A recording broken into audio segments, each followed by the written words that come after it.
అందరికీ ఇవాళ day 3 of Bigg Boss house గురించి మనం డిస్కస్ చేసుకుందాము.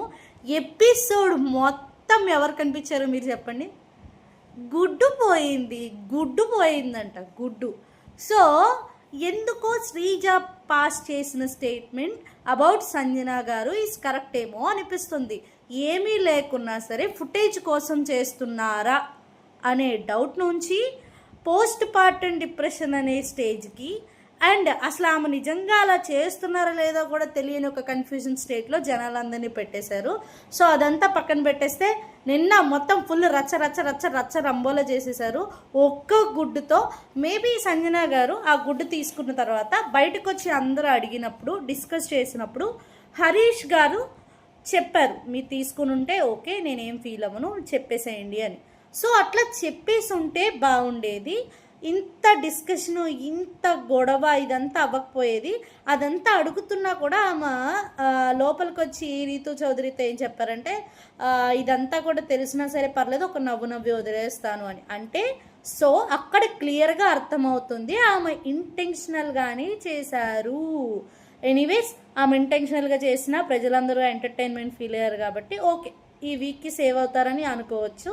సో చూద్దాం మరిన్ని ఎపిసోడ్లో సంజన గారు ఎలా రియాక్ట్ అవుతారో, వీకెండ్లో ఎలా ఉంటుందో, ఒకవేళ నిజంగానే ఎలిమినేట్ అవ్వచ్చా. సో వెయిట్ అండ్ సీ, చూద్దాం. ఇకపోతే శ్రీజ, దమ్ము శ్రీజ, ఎందుకు ఈవిడ అందరి మీద స్టేట్మెంట్స్ పాస్ చేస్తున్నారా నిజంగానే? నిన్నేమో సంజన గారిని ఫుటేజ్ అన్నారు, ఇవాళేమో తనుజ గారిని నువ్వు ఇన్నోసెంట్లా నటిస్తున్నావు అంటున్నారు. మేబీ చూడబోతుంటే ఆమె పాస్ చేసిన స్టేట్మెంట్స్ అన్ని కరెక్ట్గానే ఉన్నాయేమో అని డౌట్గా ఉంది. But anyways coming to Sreeja nomination, on the point to point correct పెట్టారు. సో ఇట్లాంటి ఫైరే మనకి ముందు కావాలి. ముందు నామినేషన్స్లో ఇంకెంత ఫైర్ చూపిస్తారో చూద్దాము.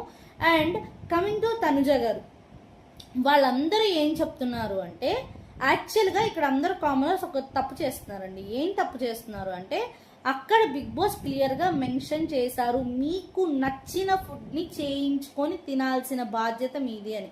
ఇక్కడ ఏం చేసి ఉండొచ్చు కామనర్స్ అంటే, మనకి ఎంటర్టైన్మెంట్ ప్రొవైడ్ చేస్తూనే అక్కడ కుకింగ్ చేసే వాళ్ళకి నాకు ఆమ్లెట్టే కావాలి, నాకు ఇదే కావాలి, నాకు అదే కావాలి అని చెప్పి అడిగి చేయించుకునే రైట్ ఉంది. దానికి తనుజ గారు ఏమంటున్నారంటే, మేము కూడా మనుషులమే కదా, పాపం కదా, సింపతి కదా. సో ఇట్లాంటి వర్డ్స్ యూజ్ చేస్తే అవతల నుంచి కూడా అట్లనే వస్తాయి. ఇఫ్ ఇన్ కేస్ నేను ఒక కామనర్గా ఉండింటే ఖచ్చితంగా నేను అక్కడ ఫుటేజ్ కోసమైనా కానీ ఎంటర్టైన్మెంట్ పర్పస్ అయినా కానీ నేనేం చేస్తాను తెలుసా, పద్దాకెళ్ళి నాకు అది కావాలి, నాకు ఇది కావాలి, నాకు అది పెట్టండి, నాకు ఇది పెట్టండి అని ఖచ్చితంగా అడుగుతాను. అందులో ఎటువంటి డౌటు లేదు. అండ్ కమింగ్ టు తనుజ గారు, ఇక్కడ తనుజ గారు ఏం చేస్తున్నారు అంటే, నిజంగానే నాకు అనిపించింది ఏంటి అంటే, ఇన్నోసెంట్ ఫేస్ అనేది చూపిస్తున్నారా? ఆ ఇన్నోసెంట్ ఫేస్ ముందు ఉంటుందా లేదా మాస్క్ రివీల్ అయిపోతుందా అనేది వెయిట్ చేసి చూడాలి. కమింగ్ టు ప్రియా గారు అండ్ మనీష్ గారు, నాకేమనిపించింది అంటే వీళ్ళిద్దరూ ఓవర్ కాన్షియస్గా ఉన్నారు అనిపించింది. అంటే గేమ్ ఆడడం మానేసి అనాలిసిస్ మీదే కూర్చుంటున్నారు. కమింగ్ టు ప్రియా గారు, అక్కడ కుకింగ్ సెక్షన్లో ఆమె ఎక్కడ మానిటర్గా ఆమె తప్పవుతుందో, పనిష్మెంట్ తీసుకోవాల్సి వస్తుందో అని ఆమె కప్పిపుచ్చుకుంటూ వచ్చారు. But at last of the argument between Tanuja గారు అండ్ శ్రీజ తను మాట్లాడారు. ప్రియా కూడా ఎస్, మీరు చేసింది తప్పు, మీరు ఫుడ్ బాగా చేయలేదని మేము అనట్లేదు, మీరు వండిన ఫుడ్ మాకు నచ్చిన ఫుడ్ని మీరు ఇవ్వలేకపోతున్నారని మేము ఫీల్ అవుతున్నామని. కానీ తనుజ గారు నోరు టంగ్ స్లిప్ అయ్యారు ఒక విషయంలో. ఎక్కడ అంటే బాగుంది అని అంతా తినేస్తున్నారు కానీ మీకు నచ్చినట్టు మాట్లాడేస్తున్నారు అని చెప్పేసి కొన్ని మాటలు వదిలారు. దానికి ఆపోజిట్గా హరీష్ గారు కూడా కొన్ని మాటలు వదిలారు. అండ్ నెక్స్ట్ డే మార్నింగ్ వచ్చేసరికి తనుజ గారు ఖచ్చితంగా నేను హరీష్ గారితో అయితే మాట్లాడను, బయటికి ఎట్లా పోర్ట్రే అవుతుంది ఇది అనే పాయింట్లో ఉన్నారు.